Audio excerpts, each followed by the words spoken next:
खबर सुनकर हैरान हो गए और बचपन से लेकर अब तक दादी के साथ बिताए लम्हे उनकी आंखों के सामने घूम जाते हैं। ठीक है बच्चों, तो आज क्या हुआ कि इस पाठ में श्री प्रसाद सिंह जो लेखक है उनको दादी माँ इस दुनिया में नहीं रही ये खबर सुनाई देती है, तो उनका मन बड़ा उदास हो जाता है और उनको उनके साथ बिताई हुई सारी बातें याद हो जाती है। और इस पाठ में दादी माँ जो अपनी दादी माँ से जुड़ी हुई लेखक की जो बातें हैं वो इसमें बताई गई है। और इस पाठ में पढ़ते हैं। चलो, इस पाठ को पढ़ने के साथ साथ देखिए मैं आपको कठिन शब्दों के अर्थ भी बताता जाऊंगा। पहले पैराग्राफ पढ़ूंगा और कुछ उनके साथ में बताता जाऊंगा, और इसके बाद ये जो स्लाइड हो जाएगी इसमें अगर आपको कोई भी शब्द कठिन लगता है तो आप मेरे से पूछ सकते हैं, फिर इस तरह हम आगे बढ़ते जाएंगे। ठीक है बच्चों? हेलो, मेरी आवाज़ सुनाई दे रही है बच्चों? हाँ, चलो मैं पाठ पढ़ रहा हूँ। पाठ का एक पहला पैराग्राफ पढ़ रहा हूँ, आप ध्यान से सुनने की कोशिश करना और आपके सवाल पूछना जरूरी है। कोई भी समझ में नहीं आए मैं 2 बार बताऊंगा, 3 बार बताऊंगा, आपको घबराना नहीं है। ठीक है बच्चों? Okay sir.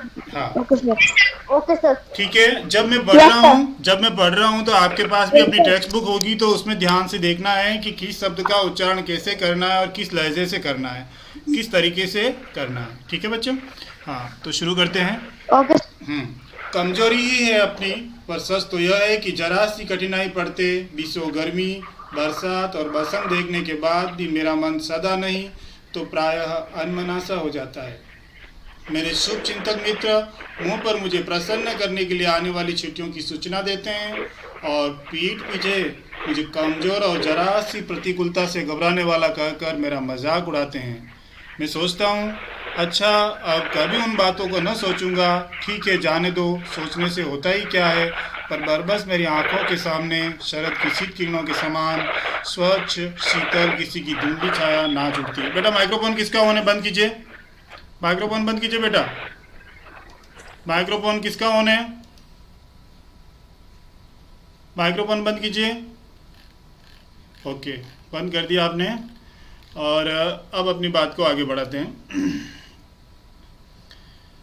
अपन बात कर रहे थे कि लेखक अपने बारे में बता रहा है कि लेखक को क्या होता है कि लेखक की एक कमजोरी बता रहा है कि थोड़ी सी भी कोई मुसीबत आती है, चाहे कितने भी वो बड़ा हो गया है लेखक, कितने ही मौसम उसने देख लिए हैं, लेकिन कभी कभी उसका मन प्राय अनमना सा हो जाता है। अनमना हो जाता है यानी कि मन नहीं लगता है, उसको अच्छा नहीं लगता है। और मेरे शुभ चिंतक यानी कि भला चाहने वाले, कुछ ऐसे दोस्त होते हैं जो हमारा भला चाहते हैं, तो वो क्या करते हैं मुंह पे प्रसन्न करने के लिए आने वाली छुट्टियों को सूचना देते हैं। ये जैसे कि आपके कोई अच्छे दोस्त हैं और आपको कुछ अच्छा नहीं लग रहा है, तो आपको खुश करने के लिए आपके दोस्त तरह तरह का उपाय करते हैं, जैसे कि अलग तरह का मुंह फुला के करते हैं, कोई आपको हंसाने के लिए कुछ तरीके करते हैं। इस तरह लेखक के मित्र भी क्या करते हैं, देखो यार तू उदास क्यों हो रहा है, देखो अभी छुट्टियाँ आने वाली है, मज़ा आएगा, घर जाएंगे।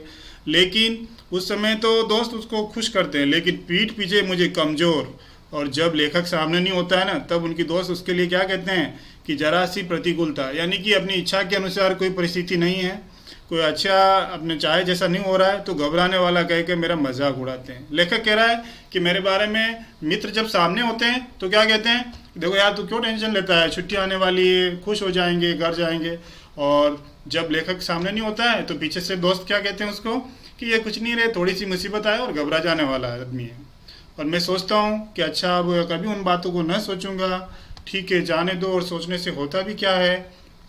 पर बरबस मेरी आंखों के सामने शरद की शीत किरणों के समान स्वच्छ शीतल किसी की धुंधली छाया नाच उठती है। इस लाइन में लेखक कह रहा है कि चांदनी की जो ठंडक देने वाली सुंदर सी किरणें होती है उसके समान ही मेरे मन को अच्छे लगने वाली और किसी की छाया और नाच उठती है, यानी कि मुझे अचानक ही वापस दादी माँ की याद आ जाती है। और आगे देखिए, और दादी माँ की बात से जुड़ी हुई कुछ बातें हैं। और इस पार्ट में बच्चों क्या है, पुराने हिंदी महीनों के नाम आए हुए हैं, जो मैं एक बार में पढ़ देता हूँ पैराग्राफ, फिर आपको समझाने की कोशिश करूँगा।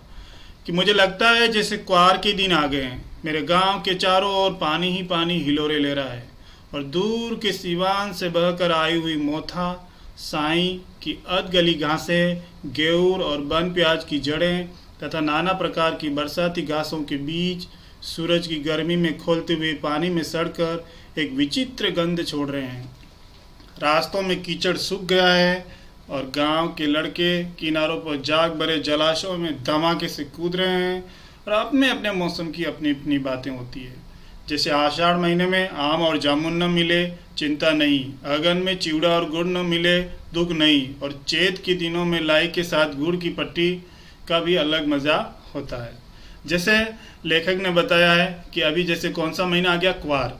देखिए इस स्लाइड में आप देख रहे होंगे, साइड में यहाँ मैंने हिंदी महीनों के नाम लिखे हुए हैं जिनका समय अंग्रेजी महीनों के अनुसार कब चलता है। और आपके पास अगर अभी टेक्स्ट बुक है तो ये टेबल आप प्लीज़ नोट कर लीजिए। आपके पास टेक्स्ट बुक है बच्चों, नोटबुक है आपके पास? Yes sir. हाँ, तो ये बहुत ही महत्वपूर्ण है और ये अपने हिंदी महीनों के नाम अपन को पता होना चाहिए। इस तरह का आप टेबल बना करके इस स्लाइड में मैं थोड़ा सा समय दे रहा हूँ, तब स्क्रीन पे मेरी बात सुनते सुनते आप इसको नोट कर लीजिए। यानी कि चैत महीना किसे कहते हैं? मार्च और अप्रैल, मार्च के 15 दिन और अप्रैल के 15 दिन, इस तरह। और वैशाख यानी कि अप्रैल मई का समय गर्मी बहुत ज़्यादा पड़ती है, और ज्येष्ठ यानी कि मई जून, इसमें भी गर्मी ज़्यादा पड़ती है। और फिर आषाढ़ महीने से बारिश शुरू होना, लगभग शुरू हो जाती है। और बारिश के 4 महीने हैं ये, जिनको चौमासा बोलते हैं। ये 4 नंबर से 4, 5, 6 और 7 ये महीने चौमासा बोलते हैं अपन। और देखो यहाँ पे अगर क्वार शब्द आया है ना, यहाँ पे क्वार शब्द आया है, तो क्वार का यहाँ पे इस टेबल में देखने पर क्वार शब्द का मीनिंग क्या पता चल रहा है? अश्विन महीना, यानी अश्विन यानी कि कौन से महीने की लेखक बात कर रहा है? सितंबर और अक्टूबर महीने की बात कर रहा है। यानी कि जब बारिश ख़त्म हो जाती है, तालाब में अच्छा सा पानी आ जाता है। गांव में जो रहने वाले बच्चे वो जानते होंगे कि तालाब में किस तरह का मज़ा आता है और तालाब में नहाने का कितना मज़ा है। आप में से तालाब में कोई नहाया हुआ है बच्चा?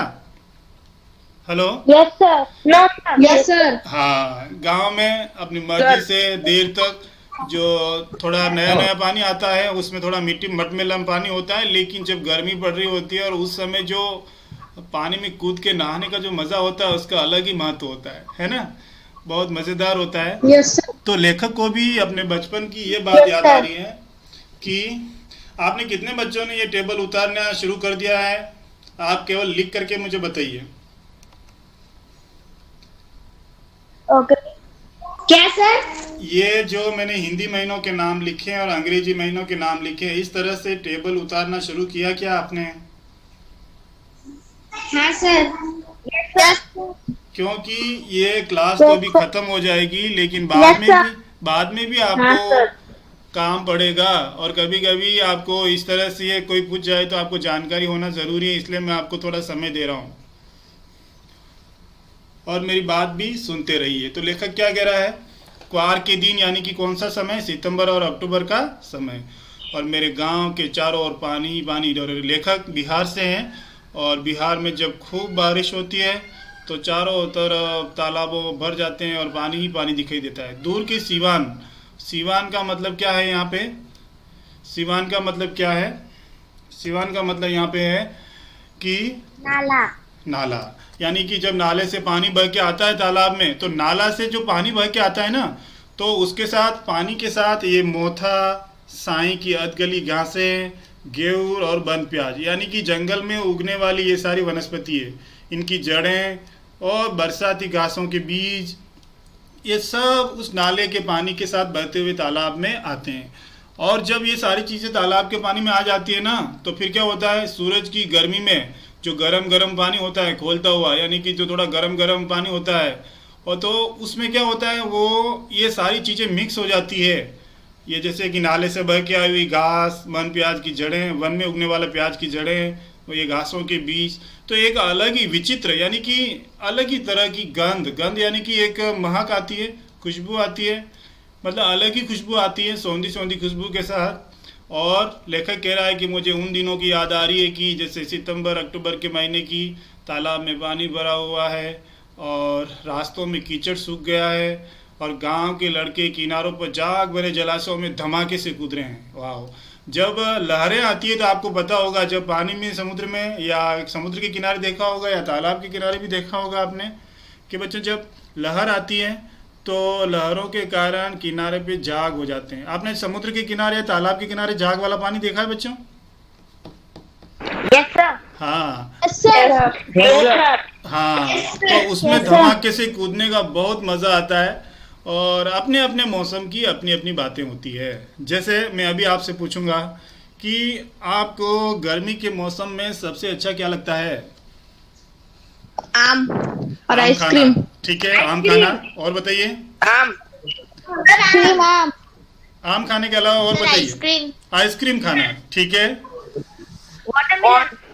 Water ice cream. कौन कौन खाना, हाँ। और सर्दियों में बताइए।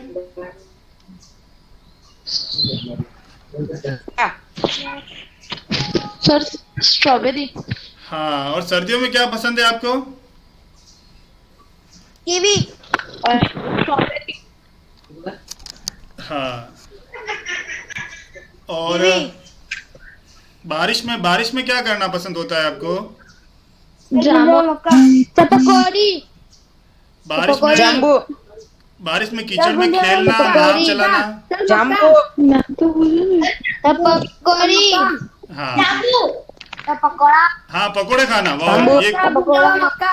पकोड़े खाना सर, अच्छा जाम्बू। लगता है। तो लेखक भी अपनी हर बात बता रहा है कि किस मौसम में उनको क्या क्या अच्छा लगता है। तो आइए देखिए कि लेखक कह रहा है कि आषाढ़ महीने में, हाँ, आषाढ़ महीने में क्या लेखक को पसंद है। देखिए, आषाढ़ महीने में लेखक को क्या खाना पसंद है? आम और जामुन। लेखक को क्या खाना पसंद है? आम और जामुन। जामुन। हाँ, और अगन में चिवड़ा। चिवड़ा क्या होता है, कोई जानता है क्या? बिहार के जो बच्चे हैं या उस तरह, यस सर। चिवड़ा क्या होता है बच्चे बताओ? पोहा। Yes sir. क्या? पोहा। पोहा, हाँ पोहा। हाँ, मतलब उनके मुरमुरा जैसे ही होता है और उनके गुड़ के साथ लड्डू बनाए जाते हैं, है ना? Yes sir. यस हाँ, सर। दुख नहीं और चैत के दिनों में लाई के साथ गुड़। यानी कि लेखक कह रहा है कि हर मौसम की उनको एक एक याद आ रही है और वो खाना नहीं मिले तो कोई बात नहीं, लेकिन पर क्वार के दिनों में, क्वार यानी कि अभी अपन ने पढ़ा था सितंबर अक्टूबर के दिनों में, बारिश। हाँ, गंध वाले झाग भरे जल में कूदना न हो तो बड़ा बुरा मालूम होता है। यानी लेखक कह रहा है ये हर मौसम में जो जो अच्छी चीज़ें हैं वो खाने नहीं मिले तो कोई बात नहीं, लेकिन मुझे इस मौसम में ये करना बहुत अच्छा लगता है। मैं भीतर हुड़क रहा था। Yes, sir. यानी लेखक क्या कह रहा था, ऐसा अच्छा सा पानी देखा और उसका मन क्या कर रहा था, हुड़क रहा था। यानी कि बहुत ही वो चाह हो रही थी, उसके मन में इच्छा हो रही थी कि यार मैं इस पानी में नहा लूं। और 2-1 दिन ही तो कूद चुका था। यानी लेखक कह रहा है कि 1-2 दिन तो वो अच्छे से कूदा पानी में और नहा धोकर बीमार हो गया। अजीब है ना, नहा धोकर बीमार हो गया। यानी कि हम जब पानी में ज़्यादा देर तक 1 या 2 घंटे तक नहाते रहेंगे तो फिर अपन क्या हो जाएंगे, बीमार हो जाएंगे। और लेखक कह रहा है कि हल्की बीमारी न जाने क्यों मुझे अच्छी लगती है। लेखक कह रहा है कि मुझे हल्का, ज़्यादा बीमार नहीं हूँ, थोड़ा बीमार हूँ तो मुझे अच्छा लगता है। इसके पीछे रीज़न क्या बताया है, देखिए किस तरह का अच्छा लगता है। थोड़ा थोड़ा ज्वर का अर्थ है यहाँ पे बुखार, यानी हल्का बुखार आ रहा हो, सर में साधारण दर्द, हल्का सिर दर्द हो रहा हो और खाने के लिए दिन भर नींबू और साबू। यानी कि घर वाले अपनी ज़्यादा केयर करते हैं उस समय कि बच्चा बीमार हो गया, वो पूछते हैं बेटा तेरे को क्या नींबू पानी लाऊं, साबूदाने की खिचड़ी लाऊं और क्या क्या खाना है बताओ मैं तुम्हारे लेके लाऊं। अपने घर में जो होते हैं बहुत केयर करते हैं। तो लेखक भी सोच रहा है कि मुझे हल्का हल्का बीमार होना अच्छा लगता था, क्योंकि उन दिनों लेख के दादी माँ मेरे बहुत ही अच्छे से जो भी खाने को चाहती थी वो ला करके देती थी। लेकिन लेखक कह रहा है कि इस बार ऐसी चीज़ नहीं थी। ज्वर जो चढ़ा, यानी बुखार चढ़ा तो चढ़ता ही गया, यानी कि बुखार आगे से आगे बढ़ ही गया, रजाई पर रजाई। और कभी कभी आपको पता है बुखार चढ़ता है तब ठंड लगने लग जाती है। हाँ बच्चों, यस सर। हाँ, और लेखक को सर। हाँ बच्चों, तो लेखक को क्या हुआ, यस सर। Yes sir. ठीक है बच्चों, तो क्या हुआ, लेखक सोच रहा था हल्का बुखार आ जाए तो अच्छा है, लेकिन क्या हुआ, एक बार बुखार इतना चढ़ा कि ठंड पे ठंड लगती है तो रजाई पे रजाई ओढ़ी और फिर रात को 12 बजे के बाद उतरा। और जब दादी माँ को खबर पड़ी, है ना, तो लेखक क्या हुआ, दिन में चादर लपेटे सोया था। दादी माँ आई और शायद नहा कर आई थी, और उसी झाग वाले पानी में जहाँ लेखक नहा के बीमार हो गया था। पतले दुबले स्नेह सने शरीर पर सफ़ेद किनारीहीन धोती, यानी दादी माँ ने साड़ी कैसी पहन रखी थी जिसमें कोई बॉर्डर नहीं था, किनाराहीन यानी कोई बॉर्डर नहीं था, और सफ़ेद धोती पहन रखी थी और सन से सफ़ेद बालों में। आप जानते हैं बच्चों, एक टाट की बोरी आती है, पट्टी आती है, जिसमें एक रेशा होता है, एक सन कहते हैं उसको, है ना, जूट भी बोलते हैं। आप सामाजिक में पढ़ोगे जूट की खेती कहाँ होती है। Yes, sir. हाँ, सफ़ेद सफ़ेद रेशे होते हैं। Yes, sir. हाँ, तो लेखक कह रहा है कि दादी माँ के बाल ऐसे लग रहे थे कि सन से सफ़ेद एकदम लंबे से, और सिरों पर सहद्य यानी अभी अभी टपकते हुए जल की शीतलता, यानी कि दादी माँ के बालों से हल्के हल्के पानी की बूंदें गिर ही रही थी। और आते ही उन्होंने सर पेट छुए, यानी कोई डॉक्टर कोई बीमार होता है तो सबसे पहले कैसे चेक करता है, बुखार आ रहा है कि नहीं आ रहा है, अपना सर यानी कि मस्तिष्क छुएगा, सिर छुएगा, पेट को टच करेगा, और आंचल की गांठ खोल किसी अदृश्य शक्तिधारी के चबूतरे की मिट्टी मुंह में डाली। यानी दादी माँ को देसी दवाई भी आती थी इलाज करने की, यानी कि वो ऐसा ज्ञान रखती थी। तो कहीं से कुछ मंत्र की हुई या ऐसा कुछ टोटका होगा जो माथे पे लगाई, और दिन रात चारपाई के पास बैठी रहती। लेखक जब बीमार हो जाता ना, तो दादी माँ क्या करती, उनके लेखक के पास बैठी रहती। कभी पंखा जलती, कभी जलते हुए हाथ पैर कपड़े से सहलाती। जलते हुए मतलब तेज गर्म हो जाते हैं, जब ज़्यादा बुखार हो जाता है। तो आपको भी कभी अपने परिवार के लोगों ने रूमाल या किसी कपड़े से जहाँ बुखार वाली जगह पे लगाते, ज़्यादा बुखार आ रहा होता है, जैसे सिर में या शरीर के दूसरे अंगों पे ज़्यादा जलन हो रही है, तो वो गीला कपड़ा घुमाती, सर पर दालचीनी का लेप करती। बेटा माइक्रोफोन बंद करो, कम करने के लिए। माइक्रोफोन बंद करो बेटा। हाँ, 20 बार छू छू कर ज्वर का अनुमान करती, यानी थोड़ी थोड़ी देर में चेक करके पता लगाती, हाँ बुखार कम हुआ या वैसे ही है। और हांडी में पानी आया कि नहीं है। हांडी यानी कि आप जानते हैं गाँव में मिट्टी का एक बर्तन होता है जो चूल्हे पे चढ़ाते हैं, और कुछ सब्जी वगैरह भी बनाते हैं मिट्टी के बर्तन में, उसको हांडी बोलते हैं। तो दादी माँ, हाँ मटका। हाँ, मटका जैसे होता है, लेकिन वो मिट्टी, वो दोमट कलर जैसा नहीं, काला कलर का होता है, और जो चूल्हे पे चढ़ाते हैं। हाँ, और दादी माँ पूछती, दवाई बनाती खुद ही, पूछती कि पानी आया कि नहीं, पीपल की छाल से छोंका कि नहीं, खिचड़ी में मूंग की दाल एकदम मिल तो गई है, और कोई बीमार के घर में सीधे बाहर से आकर तो नहीं चला गया। यानी कभी कभी क्या होता है, कोई बीमार अपने घर में आ जाए तो दूसरे भी बीमार हो जाते हैं। तो लेखिका उससे पूछती कि कोई आया तो नहीं। ऐसे लाखों प्रश्न पूछ पूछ कर घर वालों को क्या करती, परेशान कर देती कि ये सब बताओ मुझे हुआ कैसे, वो सारी जानकारी लेती। और दादी माँ को गवई गांव की 50 किस्म की दवाओं के नाम याद थे, यानी कि अपने घर में जो सीनियर लोग होते हैं, जो अपने से ज़्यादा ज्ञान रखते हैं, और उनको हॉस्पिटल के अलावा भी किस चीज़ का कैसे इलाज करना वो उनको पता होता है। और गांव में कोई बीमार हो जाता तो क्या करती, दादी माँ सीधी उनके पास पहुंचती, और वहाँ भी वही काम, सबसे पहले हाथ छूना, कितना बुखार आ रहा है, माथा छूना, पेट छूना, हाँ, और फिर भूत से लेके मलेरिया। दादी माँ को किन किन बीमारियों का इलाज करने आता था। कहते हैं ना किसी को भूत से कुछ डर गया है ना, मलेरिया, सरसाम यानी कि एक ऐसा बुखार होता है जो सिर में चढ़ जाता है और वो उतरता नहीं है, और निमोनिया, पानी के कारण फेफड़ों में प्रॉब्लम हो जाती है, तक का अनुमान विश्वास के साथ सुनाती थी। यानी दादी माँ किसी पेशेंट को देखते ही तुरंत बता देती थी कि इसको क्या प्रॉब्लम है। यानी कि दादी माँ लेखक के साथ साथ गांव में कोई भी बीमार हो जाता वहाँ जा कर के उनकी मदद करती थी। महामारी, जैसे अभी कोरोना एक महामारी हो गया है, यानी सब जगह फैल चुका है। और विषुचुका यानी कि छूने से होने वाली बीमारी, यानी कि इन्फेक्शन, कोई किसी के टच हो जाए तो किसी को बीमारी हो जाती है।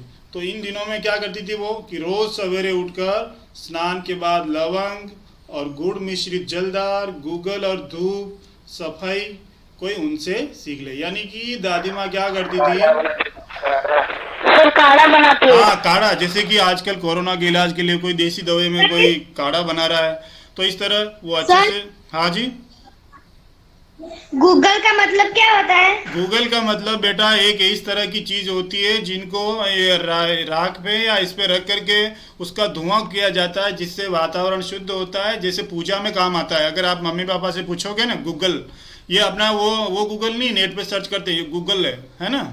और धूप बत्ती होती है ना, जैसे कि वो पैकेट में आती है, और उनके जैसे कि हवन करते हैं या यज्ञ करते हैं या किसी पूजा के समय जो आरती करते हैं उस समय एक वो उसके पीछे साइंटिफिक रीजन क्या है कि उनमें से ऐसा धुआं निकलेगा कि अपने बैक्टीरिया जो भी है उस वातावरण में मर जाएंगे। ठीक है बेटा? हाँ ओके सर। हाँ। और दवा में देर होती, मिश्री या शहद खत्म हो जाता, चादर या गिलाफ नहीं बदले जाते, यानी दादी माँ सफाई का बहुत ध्यान रखती। जो भी चीज़ चाहिए उनको लानी होती थी, जहाँ भी बीमार के घर में मंगवाती और वो इलाज करती। जैसे कि कपड़े चेंज करना, साफ़ सफाई रखना बहुत ज़रूरी है। और ये सब काम नहीं होता तो जैसे वो पागल हो जाती, चिल्लाती कि अभी तक तुमने ये नहीं किया है। दादी माँ मतलब रोब से। और बुखार तो मुझे अब भी आता है, लेखक कह रहा है कि अभी भी मुझे बुखार आता है। मैं यहाँ जहाँ जॉब कर रहा हूँ वहाँ पे नौकर पानी दे के जाता है, मेस महाराज यानी कि मेस से भोजनालय से खाना आ जाता है और अपने मन से पका कर खिचड़ी या साबू। डॉक्टर साहब, नर्स डॉक्टर साहब आकर नाड़ी देख जाते हैं। नाड़ी देखना मतलब आप जानते हैं ना, वो अपना पल्स चेक करते हैं, हथेली के यहाँ थोड़ा ऊपर है ना, रिस्ट में कलाई में हाथ दबा के देखते हैं, है ना। और कुनेन मिक्सर की शीशी की हाँ, और कुनेन यानी कि जब मलेरिया हो जाता है तो कुनेन की दवाई देते हैं। और तीतई यानी कि वो बहुत कड़वी दवाई होती है। तो लेखक कह रहा है कि कुनेन की दवाई खाने से डर से बुखार भाग भी जाता है, पर न जाने क्यों ऐसे बुखार को बुलाने का जी नहीं होता। लेखक कह रहा है कि जब दादी माँ थी तब बीमार होने का मन करता था, लेकिन अब ऐसे बीमार होने का मन नहीं होता है। Okay sir. समझ में आ रहा है बच्चों? हाँ सर। और आपको Yes, sir. Yes sir.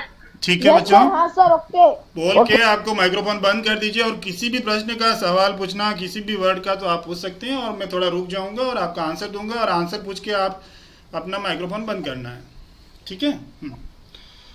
तो लेखक हाँ, लेखक ने अभी जैसे एक दादी माँ की एक विशेषता बताई कि वो कोई भी बीमार हो जाता तो उनको कई तरह के इलाज करना आता था, वो उनकी हेल्प करती थी। और एक लेखक एक किशन भैया की, लेखक के भाई की शादी की घटना बता रहा है, वो बड़ी इंटरेस्टिंग है, मज़ेदार है। तो उसके बारे में जानने की कोशिश करते हैं। किशन भैया की शादी थी, यानी लेखक के भाई की शादी थी।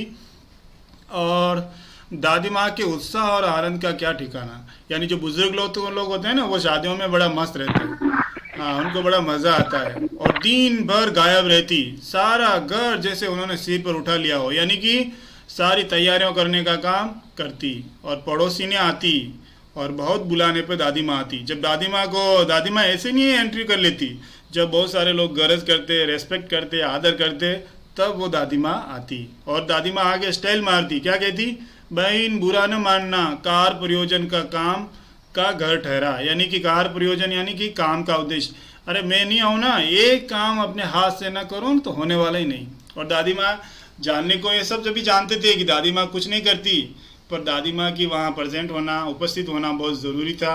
और जब तक दादी माँ नहीं आती कोई भी काम शुरू नहीं होता। यानी कि सब दादी माँ का रेस्पेक्ट करते। और दादी माँ आके कहती, देखो मैं नहीं आऊँ ना तो एक काम इस घर में नहीं होता, सब काम मुझे ही करना पड़ता है। और इन्हीं दिनों की बात है कि एक दिन दोपहर को मैं घर लौटा और बाहरी निक्सार यानी कि निक्सार का अर्थ है निकलने का स्थान, यानी कि निकलने का एक रास्ता होता है घर में। तो वहाँ क्या हुआ, दादी माँ किसी पर बिगड़ रही थी यानी कि गुस्सा कर रही थी। और देखा कि पास के कोने में दुबकी रामी की चाची खड़ी है। और क्या देखा कि कौन खड़ी है पास में? दुबकी रामी की चाची। तो वो उसको डरा रही थी किसी को। दादी माँ किसी एक महिला जो रामी की चाची नाम है उसको डरा रही थी। क्या कह रही थी? सोन होगा धना रुपये मैं सूद के आज दे दे, तेरी आंख में तो शर्म है नहीं, मांगने के समय कैसी आई थी, पैरों पे नाग रगड़ती फिरी, किसी ने एक पाई भी नहीं दी थी, अब लगी है आजकल करने, फसल में दूंगी, अब क्या तेरी खातिर दूसरी फसल कटेगी। यानी कि दादी माँ किसी को धमका रही है। और क्या हुआ है, दादी माँ ने किसी को पैसे उधार दिए थे और वो कह रही है कि सूद यानी सूद के साथ, सूद का अर्थ होता है ब्याज। गाँव में भी आपने देखा होगा कि कोई लोग जैसे गरीब होते हैं, जिनके पास अपने घर में पैसा नहीं होता है और कोई बड़ा काम करना है, जैसे घर बनाना है, शादी करनी है, तो क्या करते हैं, पैसे कहीं से उधार लाते हैं। और किसी से पैसे उधार लाते हैं तो पैसे ऐसे फ्री में उधार नहीं देते, उनका इंटरेस्ट लेते हैं। आपने मैथ्स की बुक में भी पढ़ा होगा, इंटरेस्ट, सिंपल इंटरेस्ट है, कंपाउंड इंटरेस्ट पढ़ा नहीं पढ़ा आपने? हेलो, पढ़ा है सर। हाँ, और ब्याज हाँ का, सर, पढ़ा है। हाँ, ब्याज का मतलब क्या होता है, जैसे कि, हाँ कोई बात नहीं, मैं बताता हूँ आपको, माइक्रोफोन बंद कर दीजिए। तो क्या, हाँ क्या होता है, ब्याज का मतलब ये होता है कि मानो आपने 1 महीने के लिए किसी से 100 रुपये लिए, तो कोई कहता है कि मुझे जब 1 महीने बाद वापस लौट आएगा तो 100 रुपये पे मैं 2 रुपये एक्स्ट्रा लूँगा, इसको ब्याज कहते हैं, है ना। तो दादी माँ क्या कह रही है कि धन्नो तुमने कहा था कि ये मैं दे दूंगी और अभी तक तुमने पैसे नहीं लेटाए, पैसे दो मुझे पैसे चाहिए, ऐसे वो उसको धमका रही थी। फिर क्या हुआ, तो उसने क्या बोला, जिसने पैसे उधार लिए थे, जिनका नाम था रामी की चाची, वो रोती हुई बोली कि दोनों हाथों से आंचल पकड़े दादी माँ के पैरों की ओर झुकी, बिटिया की शादी है। बेटा माइक्रोफोन बंद करो, बेटा माइक्रोफोन बंद कीजिए। माइक्रोफोन किसका चालू है बेटा? हाँ, यदि आपने दया करेगी तो क्या उस बेचारी का निस्तार कैसे होगा, यानी कि वो उसका काम कैसे निकलेगा, यानी कि आपको तो मदद करनी पड़ेगी, बाकी मेरा तो सारा काम अटक जाएगा। मेरी बेटी की शादी है और आपको तो मदद करनी पड़ेगी। उसके पाँव छू करके रिक्वेस्ट करने लगी, हट हट, अभी नहा के आ रही हूँ। दादी माँ पीछे हट गई, यानी दादी माँ वो नहीं चाहती कि कोई उसके पाँव पड़े, इसलिए वो पीछे हट गई, लेकिन ऊपर से क्या बोला, हट हट, अभी नहा के आई, मुझे अपवित्र कर देगी, ऐसे मजाक में। तो लेखक था वहाँ पे, सुन रहा था, तो लेखक ने दादी माँ को कहो, जाने दो दादी, मैंने इस अप्रिय प्रसंग को हटाने की गरज से कहा, बेचारी गरीब है, दे देगी कभी।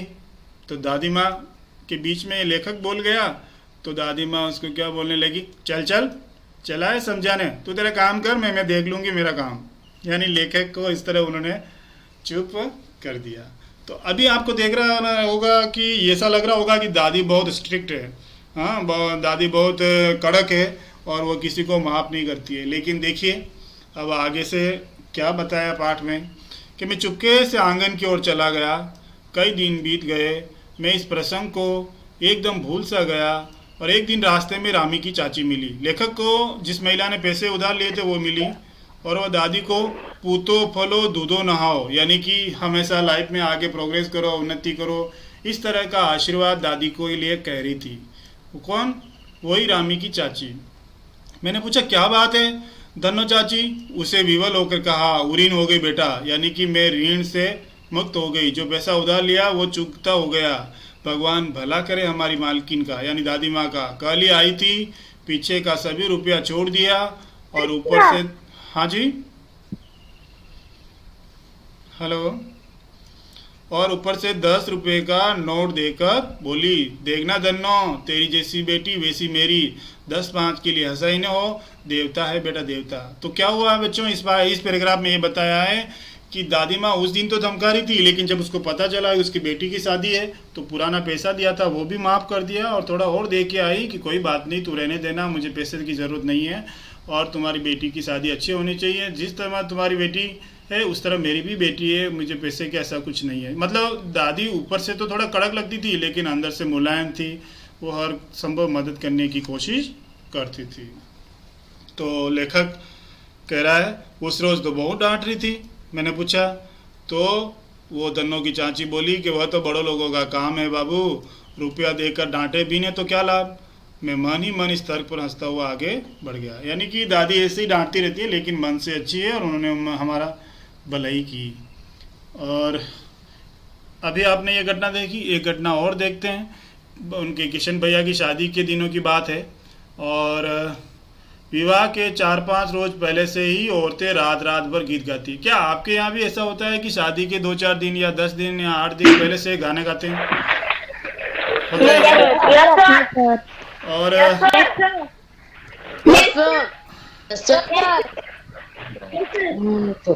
हाँ, और आप भी आप भी गाने में भाग लेते हैं या नहीं यस लेते? सर। आपको गाना आता है? नहीं सर। आपको गाना आता है क्या? Yes sir. नहीं सर। हाँ, एक नहीं मिनट सर। एक मिनट सुनो, नो सर। एक मिनट सुनो। जिनको गाना आता है ना, एक बार कोई एक दो लाइनें गुनगुना के बताए मुझे भी सुनना है कि गुजरात में या कहीं महाराष्ट्र से हैं आप, तो महाराष्ट्र में कैसे गाने, कोई भी शादी की 2 लाइनें गुनगुना दीजिए। कोई गुनगुनाने की कोशिश करेगा, फिर या मैं नाम लेकर बोलूं? हेलो, अब किसी का मुंह नहीं खुल रहा है। किसकी अपनी इच्छा है बेटा? बोलो, कोशिश करो। गुंजन, प्रियानी, प्रियानी, कभी आपने गाने गाया या गाना सुना है आपने? कोई 2 लाइन गुनगुनाई है? सर शादी के तो कोई गाने नहीं सुने। अच्छा, नहीं सुने, कोई बात नहीं। चलो, और कौन सुनाना चाह रहा है? बाकी बच्चे नो सर लिख के भेज रहे हैं मुझे, क्योंकि उनको लग रहा है कि अभी गाना पड़ेगा। कोई बात नहीं, आपने सब सुने हैं और अभी नहीं याद आ रहा तो कोई बात नहीं, मैं कभी और क्लास में आपको मौका दूंगा, है ना, सुनाने का। Okay sir. हाँ, तो क्या हुआ, लेखक कह रहा है कि शादी के दिनों की बात थी, किशन भैया के शादी के दिनों की बात थी, और क्या हुआ कि विवाह के 4-5 दिन पहले से ही औरतें क्या करती है कि रात रात भर गीत गाती है, और विवाह की रात को अभिनय भी होता है, यानी कि महिलाएं ड्रामा भी करती है, एक्टिंग भी करती है ना। और उस दिन क्या होता है, और एक स्टोरी होती है, और वो स्टोरी कैसी होती है कि उसमें किसी की शादी हुई है तो उसका पुत्र हुआ है, और शादी होने के बाद बेटे होने तक के सारे सीन उस स्टोरी में या उस कहानी में सुनाए जाते हैं, और सभी पार्ट कौन करती है? औरतें ही करती है। यानी कि जैसे किसी की शादी हुई, दूल्हा बना है, तो दूल्हा भी कौन बनेगा? महिला में से ही कोई बनेगा। और लेखक क्या हुआ कि मैं बीमार था, और बीमार होने के कारण वो बारात में नहीं जा सका, और उस रात ही ये नाटक हो रहा था, और मेरा भाई राघव दालान में सो रहा था। लेखक का एक भाई दालान में यानी कि आंगन में सो रहा था, और वह भी बारात जाने के बाद पहुंचा था, और औरतों ने उस पर आपत्ति की। यानी कि लेखक कह रहा है कि एक मेरा भाई था, वो उस बारात में लेट आने के कारण नहीं जा सका, और लेखक भी घर पे ही था, तो वो वहाँ आंगन में सो रहा था। तो महिलाएं जो वहाँ ड्रामा करने वाली थी, उन्होंने ऑब्जेक्शन किया। क्या बोला कि ये आदमी, ये लड़का यहाँ सोया हुआ है, इसलिए हम ये नाटक नहीं करेंगे। तो दादी माँ बिगड़ी, दादी माँ ने गुस्सा किया। लड़के से क्या प्रथा? लड़के और ब्रह्मा का मन एक सा होता है। ब्रह्मा यानी भगवान, ब्रह्मा जी भगवान का, यानी कि बच्चे से क्या टेंशन लेना, बच्चे तो भगवान का रूप होते हैं, रहने दो उनको। तो क्या हुआ, मुझे भी पास ही एक चारपाई पर चादर ओढ़ाकर दादी माँ ने चुपके से सुला दिया। यानी लेखक भी वहाँ सो गया जहाँ ये सब नाटक होने वाला था, और बड़ी हंसी आ रही थी। लेखक कह रहा था कि जो सब एक्टिंग हो रही थी, जो अभिनय हो रहा था, उनको बड़ी हंसी आ रही थी। सोचा कहीं जोर से हंस दूं, भेद खुल जाएगा। भेद खुल जाएगा मतलब सीक्रेट सब खुल जाएगा, रहस्य खुल जाएगा, और बाहर निकाल किया जाऊंगा। यानी कि मैं ज़्यादा अगर मेरे को हंसी आ गई ना, रोकूंगा नहीं, कंट्रोल नहीं कर पाऊंगा, तो मुझे बाहर निकाल देंगे। पर भाभी की किसी बात पर लेखक की हंसी न रुक सकी, और भंडाफोड़ हो गया। भंडाफोड़ हो गया यानी कि क्या हुआ, राज उजागर हो गया। पता चल गया कि लेखक यहाँ पे सोया हुआ है। हाँ बेटा, माइक्रोफोन बंद कर दो। पूछना है तो आप माइक्रोफोन ऑन कर सकते हैं। देबू की माँ ने चादर खींच ली। कहो दादी, ये कौन बच्चा सोया है? यानी लेखक जहाँ सोया हुआ था ना, ये कोई महिला गई और वो चादर खींच ली। बेचारा रोता है शायद, उसने सोचा छोटा बच्चा सोया हुआ होगा। तो एक महिला ने क्या किया, रो रहा है, दूध तो पिला दूं। हाथापाई शुरू हुई। दादी माँ बिगड़ी, लड़के से क्यों लगती है, यानी कि उसको दूध पिलाना है, मुझे उठाने दो। दादी माँ ने कहा रहने दे, कोई नहीं है। और सुबह रास्ते में देबू की माँ मिली। कल वाला बच्चा भाभी, मैं वहाँ से जोर से भागा और दादी माँ के पास जाके खड़ा हो गया। वस्तुतः किसी प्रकार का अपराध हो जाने पर जब हम दादी माँ की छाया में खड़े हो जाते, अभयदान मिल जाता, यानी कि कोई डर नहीं रहता। क्या आपके साथ भी कभी ऐसा हुआ है कि आपसे कुछ गलती हो गई और आपकी दादी माँ ने आपको बचाया है? Yes sir. हाँ? Yes sir. Yes sir. एक बोलिए, एक बोलिए, कोई एक आंसर दीजिए। क्या गलती हो गई थी और आपको कैसे बचाया? कौन आंसर देना चाहता है? सर नितिन दुबे। हाँ बोलिए, नितिन बोलिए। सर सर जब मैं गांव में था तो मम्मी मारती थी तो दादी बचाती थी। अच्छा, और कोई सुनाना चाहता है? और कोई बात जो दादी ने आपको बचाया है? कुछ गलती हो गई, आपसे आपसे कुछ सामान छूट गया या कुछ हो गया तो आपको बचाया? नहीं? सर हाँ, क्रिकेट बोलिए। खेलते गया था। सर खिलौना में हाँ, सर क्रिकेट खेलते वक्त शीशा टूट गया था। हाँ, क्रिकेट खेलते समय, और फिर दादी माँ ने बचाया आपको। ठीक है, शाबाश। और सर क्रिकेट खेलते समय कांच टूट गया। कांच टूट गया। हाँ, और कोई गलती हो जाती है अपन से, और फिर उस समय दादी माँ ने बचाया होगा। दादी माँ ने बचाया था सर उसे। हाँ, कभी दादा या कोई अपने घर में से कोई जो पुराने लोग होते हैं वो हमको बचाते हैं। ठीक है, कभी हम खाने के समय कुछ काम कर रहे हैं, हाथ से ग्लास छूट जाए, तो इस तरह भी कभी कभी मदद करते हैं और अपने उनको बचाते हैं। तो लेखक भी कह रहा है मैं कितना भी बड़ा हो गया लेकिन कभी कुछ भी प्रॉब्लम हो जाती थी तो दादी माँ मदद करती थी और वो बचाती थी। और आगे देखते हैं। नेक्स्ट स्लाइड देखते हैं। लेखक कह रहा है कि जिंदगी में कभी कभी ऐसा होता है, अपन सोचते हैं वैसा नहीं होकर के ऐसी घटनाएं घट जाती है जो कभी अपन ने सोचा भी नहीं होता है। और लेखक के साथ भी ज़िंदगी में क्या हुआ, परिस्थितियों का वात्या चक्र का मतलब यहाँ पे है कि घटना का क्रम। कभी कभी सिचुएशन ऐसी हो जाती है जो अपन ने नहीं सोचा होता है वो हो जाता है ना, अचानक। तो क्या हुआ, जीवन को सूखे पत्ते जैसा नचाता है, इसे दादी माँ खूब जानती है। दादी माँ जानती थी कि जीवन में कभी भी कुछ हो सकता है, इसलिए हमें पैसे की बचत करके रहना चाहिए। और दादी माँ को दादा की मृत्यु के बाद वे बहुत उदास रहती थी, यानी उनको अच्छा नहीं लगता था, उनका मन उदास रहती थी। और संसार उन्हें धोखे की टट्टी मालूम होता था, यानी कि संसार एक ऐसा पर्दा है जो थोड़ी देर के लिए दिखाई देता है और गायब हो जाता है। और लेकिन दादी माँ कह रही है कि दादा ने उन्हें स्वयं जो धोखा दिया था। दादी माँ क्या कह रही है, दादा ने उन्हें धोखा दे दिया, उनके पति ने धोखा दिया। क्या धोखा दिया, वे सदा उन्हें आगे भेजकर अपने पीछे जाने की झूठी बात कहा करते थे। इस लाइन का मीनिंग आपको बच्चों समझ में आया कि दादा कहते थे कि पहले तुम्हें भेजूंगा बाद में मैं आऊंगा। Yes sir. इसका मतलब यस सर। क्या मतलब है, यस सर। क्या अर्थ है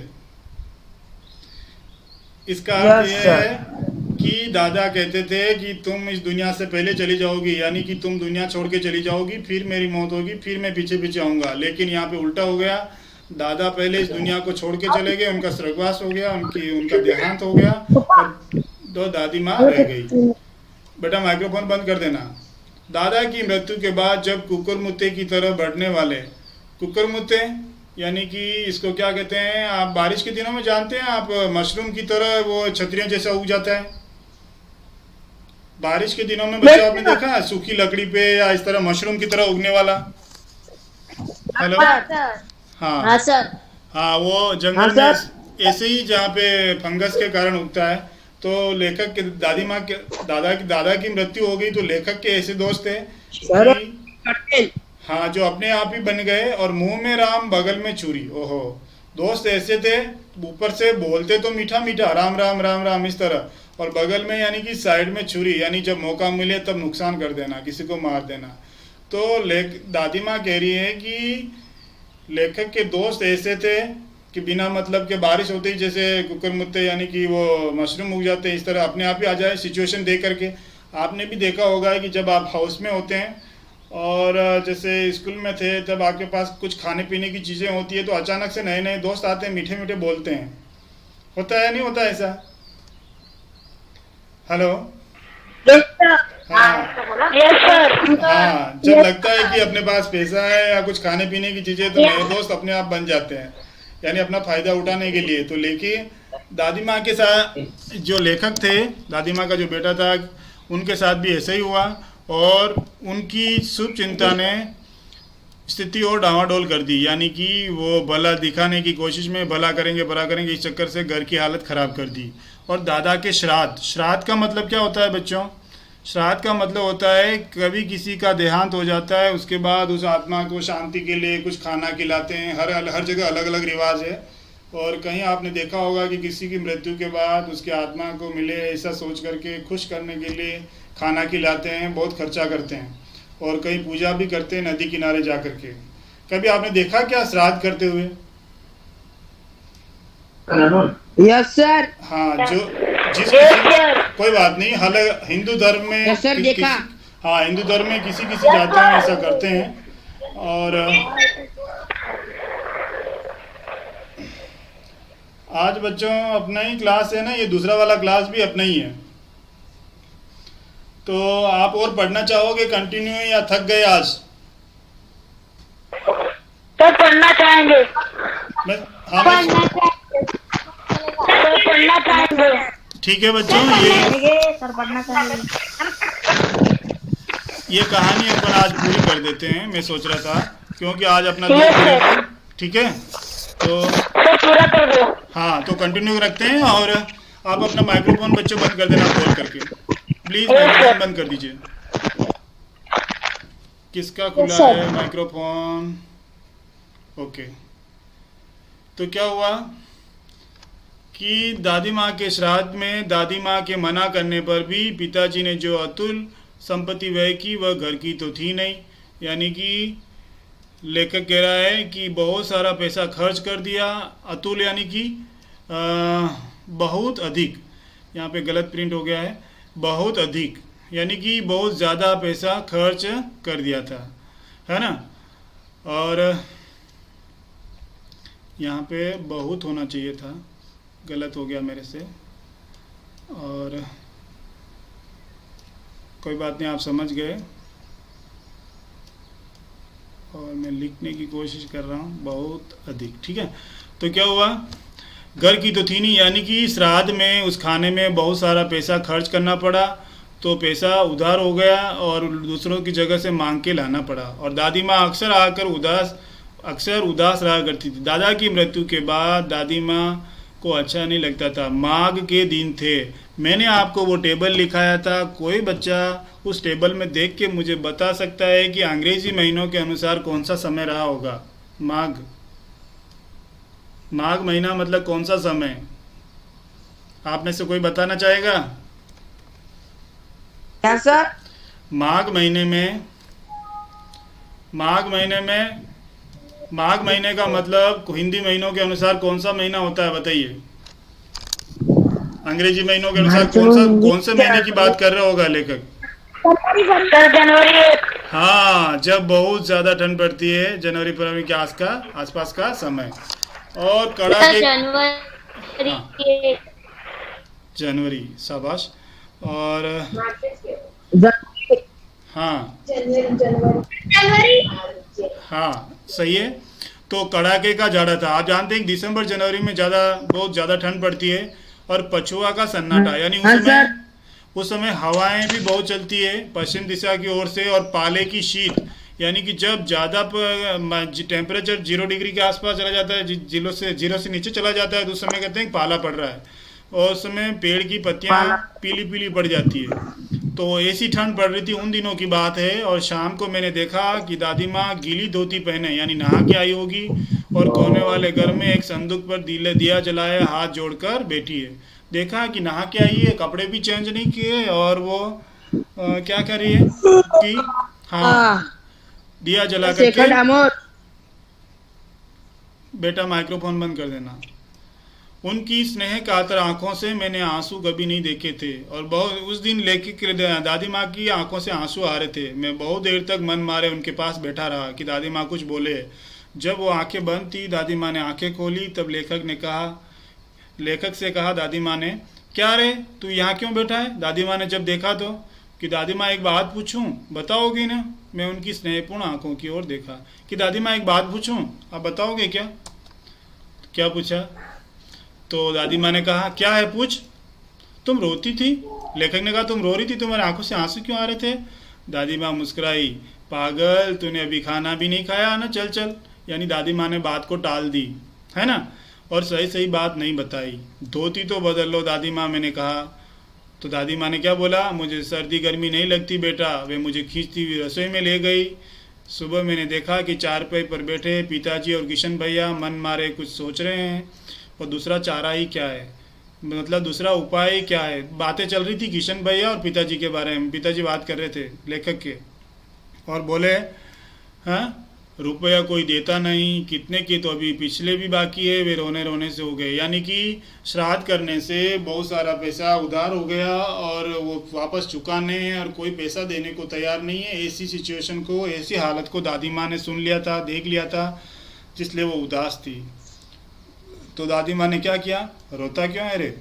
दादी माँ ने उनका माथा सहलाते हुए कहा, मैं तो अभी हूँ ही। उन्होंने संदूक खोलकर एक चमकती सी चीज़ निकाली और क्या कहा कि तेरे दादा ने यह कंगन मुझे इसी दिन के लिए पहनाया था। एक सोने का कंगन निकाला और बोला कि जब भी मैं ये जो तेरे दादा ने मुझे कंगन दिया इसलिए दिया था कि कभी कुछ मुसीबत आ जाए तो उसमें मैं मदद कर सकूं। उनका गला भर आया और मैंने इसे पहना नहीं, इसे सहेज कर रखती आई हूँ, यह उनके वंश की निशानी है। उन्होंने आंसू पोंछ कर कहा। और पुराने लोग आगा पीछा सब सोच लेते थे बेटा। यानी दादी माँ कह रही है कि पुराने लोग बचत करते थे, जितना भी पैसा होता है वो खर्च नहीं करते थे, और मुसीबत के लिए उन पैसों को खर्च से सोना या चांदी या ऐसी कुछ चीज़ खरीद के रखते थे कि कभी मुसीबत में वो काम आए।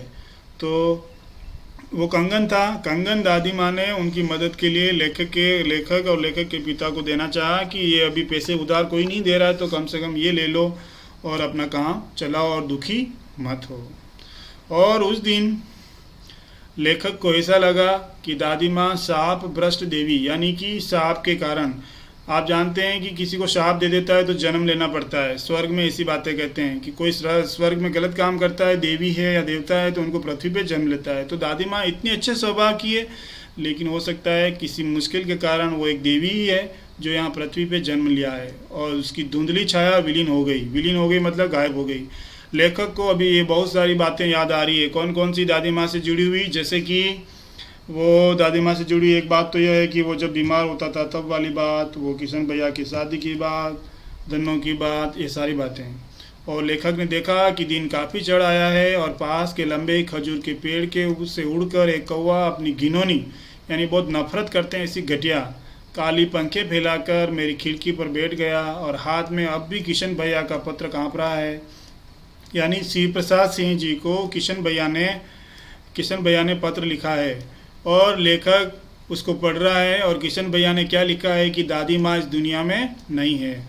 और जब किसी अक्षर को अपन बहुत ध्यान से बिना आंख बंद किए देखते हैं तो वो चींटियों की लाइन जैसे अक्षर दिखते हैं। और लेखक कह रहा है कि आंखों पे विश्वास नहीं होता, मन बार बार अपने से ही पूछ बैठता है क्या सचमुच दादी माँ नहीं रही। और लेखक को दादी माँ के जाने का दुख हो रहा है। तो बच्चों, कैसी लगी ये कहानी? हेलो, बहुत अच्छी लगी, मज़ेदार कहानी है। बहुत अच्छी लगी कहानी। हाँ, लेकिन 7 क्लास के बच्चे, बात सुनिए, पंचमहल के बच्चों और दोनों बच्चों को कह रहा हूँ कि अभी तक 24-25 बच्चे ज्वाइन कर रहे हैं, तो आप दोनों क्लास के, दोनों सेक्शन के, दोनों स्कूल के बच्चों को कहना है कि हिंदी की क्लास ज्वाइन करें और पढ़ाई शुरू हो गई है, और आप ज्वाइन करेंगे तो अच्छा रहेगा और मदद मिलेगी पढ़ने के सीखने में। ठीक है, अपने अपने दोस्तों को बताना है। और ठीक है बच्चों, आज इतनी होगी क्लास, और नेक्स्ट क्लास होगी तब अपन इसका प्रश्न आंसर करेंगे। और अभी आपको यदि इस पाठ का कोई भी शब्द समझ में नहीं आया है तो आप मेरे से पूछ सकते हैं। शुरुआत से मैं पेज खोल देता हूँ, और किसी को कोई सवाल 5 मिनट, माइक्रोफोन बेटा बंद कर दो, सवाल पूछ के, माइक्रोफोन बंद कर दो बेटा, सवाल पूछ के। किसी को किसी भी शब्द का मीनिंग पूछना है क्या? और कोई भी बात समझ में नहीं आई तो एक बार मैं वापस दोहरान करूंगा। जैसे आप बुक खोल लीजिए शुरुआत वाले पेज से। क्या सर? आपको बुक दिख रही है अभी स्क्रीन पे? हेलो? Yes sir. हाँ, इसमें से कोई भी यस सर। हाँ, कोई किसी भी पैराग्राफ का अर्थ समझ में नहीं आया तो आप मेरे से पूछ सकते हैं। ठीक है सर। हाँ, और यदि अभी नहीं पूछना है और बाद में आप घर पे रीडिंग करो और बाद में आपको लगे कि किसी भी चैप्टर में से कौन सी भी लाइन समझ में नहीं आई तो मैं नेक्स्ट क्लास में प्रॉब्लम सॉल्व करने की कोशिश करूँगा। Yes sir. ठीक है बच्चों? तो अभी अपन क्लास सर प्रतिकूलता मतलब? जी, प्रतिकूलता मतलब? प्रतिकूलता मतलब देखो दो सिचुएशन होती है। एक सिचुएशन ऐसी होती है कि जो अपने फेवर में होती है और एक सिचुएशन ऐसी होती है जो अपने फेवर में नहीं होती है। जो सिचुएशन अपने फेवर में नहीं होती है, जो अपन को दुख देने वाली होती है, वो प्रतिकूलता कहलाती है। और पूछिए। ठीक है सर। और पूछिए। Yes sir. सर अघन का मतलब क्या होता है? संदूक मतलब? एक एक पूछिए बेटा, वापस पूछिए। संदूक। सर अघन का मतलब क्या? अगर कौन से पैराग्राफ में आया है, कौन से पेज पे आया बताइए, पेज नंबर बोलिए, कौन सी लाइन में आया है? पेज नंबर पे कौन सी लाइन बताओ। सर ये वाला एक लाइन पढ़ के बताइए। एक मिनट सर। हाँ,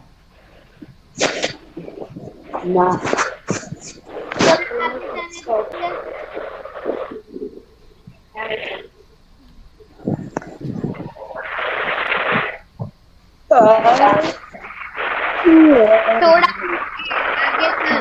जो सवाल पूछ रहा है उसके अलावा माइक्रोफोन बंद कर दो बेटा। बस सर। हाँ बोलिए। सर ये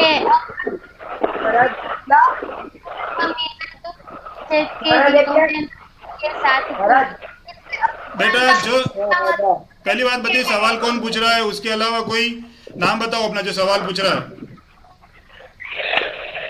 अपना नाम बताइए।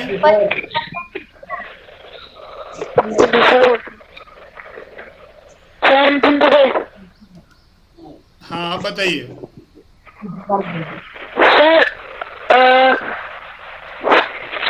पूरी लाइन पढ़िए।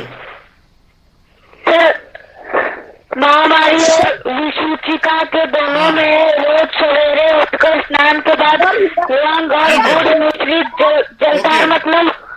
ओके, महामारी का मतलब होता है, महामारी का मतलब होता है कि एक ऐसी बीमारी जो लार्ज स्केल पे फैल गई होती है। जैसे कि महामारी अभी क्या है, ये कोरोना एक महामारी है जो सब जगह फैली हुई है। ठीक है बच्चों? और विसूचिका यानी कि एक ऐसी बीमारी जो किसी के टच करने से होती है, जैसे खुजली है ना, इन्फेक्शन होता है, जिसको बीमारी हो रही होती है, इसके अपने ऐसे के कपड़े पहन लिए या उनको टच कर लिया तो वो दूसरों को भी हो जाती है। तो विसूचिका यानी कि जो इन्फेक्शन से फैलने वाली बीमारी। हाँ सर धुंधली मतलब? सर मेरा हुड़क मतलब? सर धुंधली मतलब? देखो जैसे आपको पता चल गया, सुनिए हुड़क का मीनिंग बता रहा हूँ। जैसे आपको पता चल गया कि क्लास से टीचर अभी चला गया है और दूसरी एक पीरियड खाली है, तो उसी समय बहुत सारों बच्चों का मन हुड़कता है कि क्या करूं क्या धमाल करूं। हुड़कना यानी कि मन में इच्छा होना। ठीक है बच्चे? Okay sir. और कोई? Okay sir. सर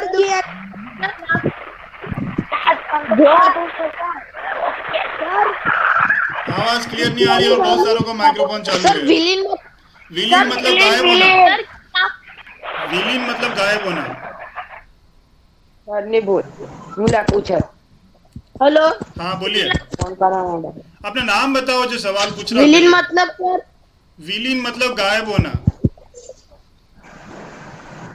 गायब होना। ओके सर अघन का मतलब क्या होता है? कौन? वापस पूछिए। सर अघन का मतलब कैसे होता है? एक बार बेटा क्लियर आवाज नहीं आ रही है। दो दो देखो, गोविंद पूछ रहा है कि ईशा पूछ रही है। ईशा कौन पूछ रहा है मेरे से? पहले नाम बताइए। ये अल्पेश और तीन तीन माइक्रोफोन ऑन है बेटा।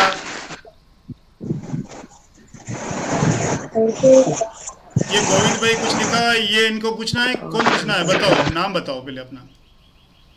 जिसको भी पूछना है अपना माइक्रोफोन केवल वही ऑन रखेगा। हाँ अब पूछो जिसको भी पूछना है।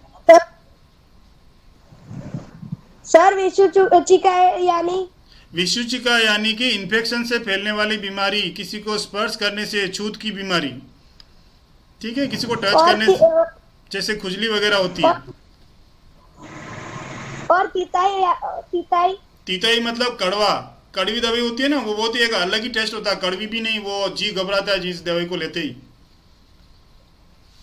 और नाड़ी नाड़ी मतलब आप जानते हो पेट में जो अपना ये क्या बोलते हैं, जो सेंट्रल वाली नस होती है पेट के खड्डे में, ये भी होती है। और एक ये नाड़ी मतलब हाथ को जो यहाँ पे जो डॉक्टर टेच करके नहीं करता कि पल्स रेट कितनी है, नाड़ी, ये इस नस को कहा है। यहाँ पे पल्स रेट जो चेक करते हैं हाथ से, उसको नाड़ी कहते हैं। और शापरट, वापस से तो उच्चारण कीजिए। शाप भ्रष्ट यानी जैसे कोई अच्छा व्यक्ति है लेकिन शाप यानी कि किसी को श्राप दे देते हैं कि तुम्हारा बुरा हो जाएगा, जिसके कारण कुछ दुख देखना पड़ता है। तो ऐसा लगता था कि दादी इतनी महान है, वो कहीं स्वर्ग से आई होगी, इतनी अच्छी देवी के समान है, हर समय मदद करने वाली, लेकिन पता नहीं वो क्यों आई, कोई मुसीबत के कारण इस दुनिया में जन्म लिया होगा। लेकिन बाकी ऐसे अच्छे लोग दुनिया में देखने को नहीं मिलते। ऐसा गिनोना मतलब जैसे जो कौवे की हरकतें होती है ना, गिनोनी होती है, मतलब नफरत होती है ऐसी चीज देखने से। जैसे कि वो कुछ खा रहा होता है या कुछ कर रहा होता है तो बहुत ही अपने को नफरत होने वाली चीज ऐसे।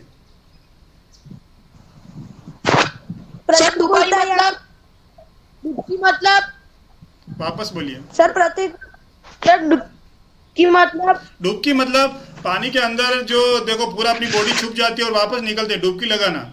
पानी के अंदर बैठ के उठना बैठना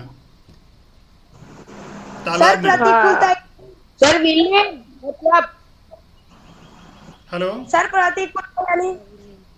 प्रतिकूलता का मैंने तीसरी बार चौथी बार बता रहा हूँ। प्रतिकूलता मतलब ऐसी सिचुएशन जो अपने फेवर में नहीं हो, जैसे अपने खिलाफ हो, हम चाहते हैं वैसा नहीं हो के दूसरा उल्टा हो रहा होता है, जो अपन को बिल्कुल पसंद नहीं है, इसको प्रतिकूलता कहते हैं।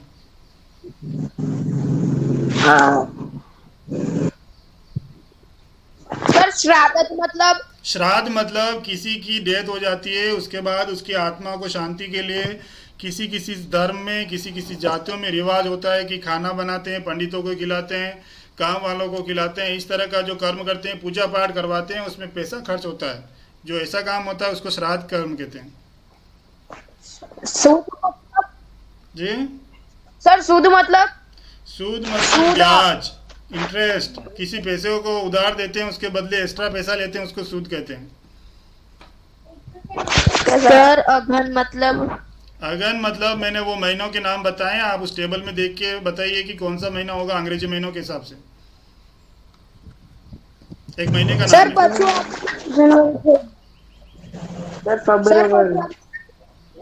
वापस बोलिए। पछुआ मतलब पश्चिम दिशा से आने वाली ठंडी ठंडी हवाएं, जो खास करके सर्दियों। और पाला सर उजागर मतलब उजागर। दो एक साथ सर उजागर मतलब उजागर पाला। दोनों एक साथ बोल रहे हैं। पटेल कैलाश और ईश्वर और गोविंद भाई तीनों के माइक्रोफोन ऑन है। मैं किसका आंसर दूं? सर मेरा। हाँ बोलिए। सर ईश्वर पटेल का। हाँ बोलिए। उजागर मतलब पूजा करने वाली जगह, जहाँ पूजा की जाती है वो पूजा का घर, भगवान की पूजा करते हैं। सर पाला मतलब जब ऐसी ठंड पड़ती है, जब टेम्परेचर 0 डिग्री से नीचे चला जाता है और उस समय पेड़ के पत्ते पीले पीले होकर के गिरने लग जाते हैं, सूख जाते हैं ठंड के कारण।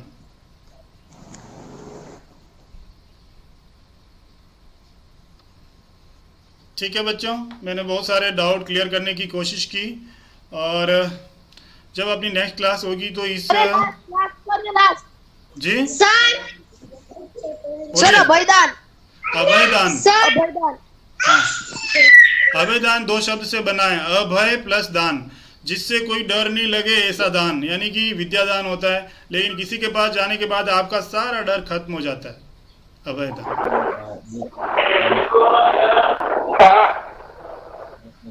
सर ये सर प्रश्न आप कब लिखाएंगे? नेक्स्ट क्लास में। नेक्स्ट क्लास में ना? हाँ, सर नेक्स्ट क्लास कल है? नेक्स्ट क्लास अपना टाइम टेबल में कब है? टाइम टेबल है आपके पास? हाँ सर कल है। कल है। कल कौन सा पीरियड है? सर ये यही पीरियड यही टाइम। हाँ, 12:50 से एक्चुअली। आज जल्दी था और कल 12:50 से है। लेकिन कल मेरा 8वीं में भी है, तो मैं आपको ग्रुप में इन्फॉर्म कर दूंगा कि दोनों मेरा पीरियड क्या है, सेम टाइम टेबल है। तो मैं कल आपको ग्रुप में इन्फॉर्म कर दूंगा कि 7 का लूंगा या 8 का, ठीक है? दोनों में तो एक साथ नहीं रह सकता मैं, तो मैं आपको इन्फॉर्म कर दूंगा। ठीक है सर। ठीक, चलो सबको धन्यवाद, नेक्स्ट क्लास में मिलेंगे। Thank you. भाई साहब